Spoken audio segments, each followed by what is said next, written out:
It seems like more and more people are understanding the truth that the idea of church was never meant to be a building or a service time, but that church really refers to people, and that we need to think about it more like family.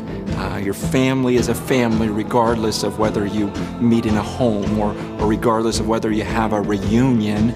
They're always a family. And in the same way, the church is always the church. It was a church before they had a building, a church before they had these formal gatherings. The church just means the followers of Jesus Christ.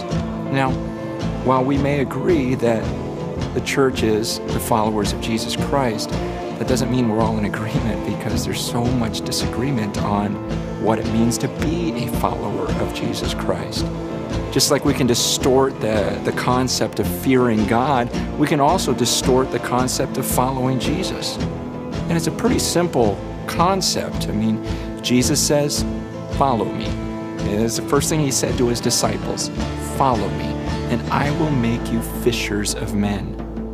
Now, granted, he was talking to fishermen, and he was saying, look, okay, forget the fish for a second. Follow me, and I'm gonna have you not just catch fish, I'm gonna have you catch people.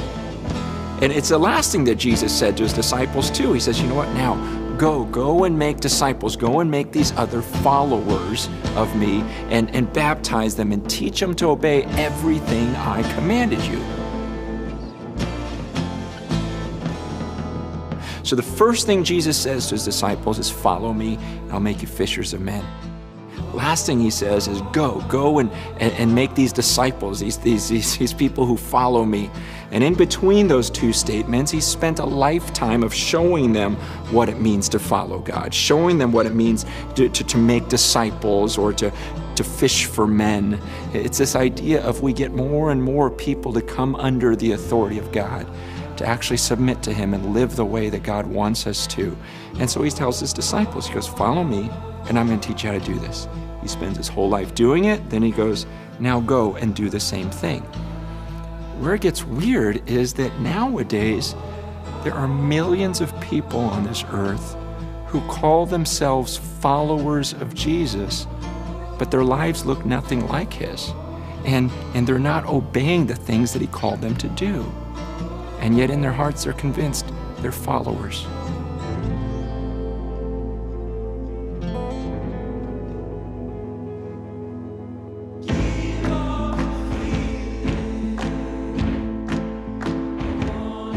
When we were kids, this was a lot easier. Remember when we were kids and we played that game, Follow the Leader?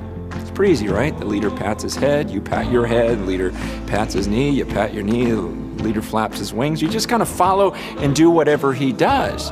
It's weird though, in the church we've done this weird thing where we go, well, the rules to follow Jesus are different than follow the leader. See, in follow Jesus, we don't actually have to do what he does. We just do it in our heart. It doesn't really make any sense. I mean, imagine a kid on a lounge chair playing follow the leader and going, yeah, I'm flapping my wings in my heart. You know, it just doesn't. Why does that work in church and not anywhere else? Look, when my daughter comes to me and I say, hey, go clean your room, she knows better. She's not gonna come back a couple hours later and say, hey, Dad, I memorized what you said to me. You said, go clean your room.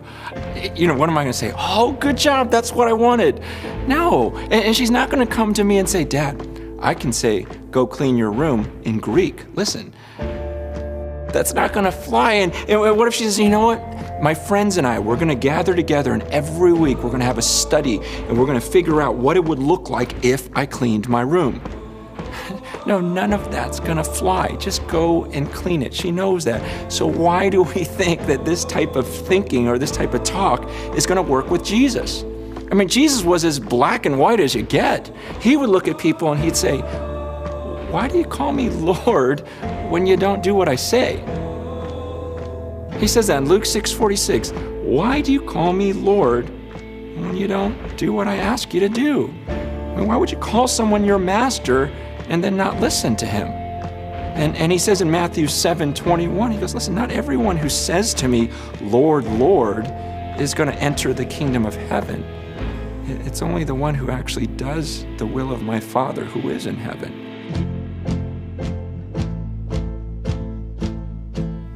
these words that we give without action behind it, that was never acceptable to Jesus.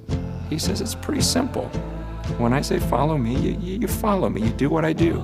And when I ask you to do something, you just obey.